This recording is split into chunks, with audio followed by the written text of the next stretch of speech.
ॐ गं गणेशाय नमः। प्रातः स्मरामि गणनाथनाथबन्धुं सिन्दूरपूरपरिशोभितगण्डयुग्मम् उद्दण्डविघ्नपरिखण्डनचण्डदण्ड माखण्डलादिसुरनायकविघ्नवन्द्यं गणपतिविघ्नराजो लम्बतुण्डो गजानन द्वादशैतानि नामानि पठच्छृणुयादपि विद्यारम्भे विवाहे च प्रवेशे निर्गमे तथा संग्रामे संकटे चैव विघ्नस्तस्य न जायते। शुक्लाम्बरधरं विष्णुं शशिवर्णं चतुर्भुजं प्रसन्नवदनं ध्यायेत् सर्वविघ्नोपशान्तये।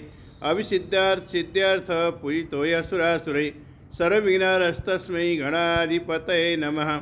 सर्वमंगलमांगल्ये शिवे सर्वार्थसाधिके शरण्ये त्र्यंबके गौरी नारायणि नमस्तुते। हरि ओम तत्सत्। ओम गं गणपतये नमः।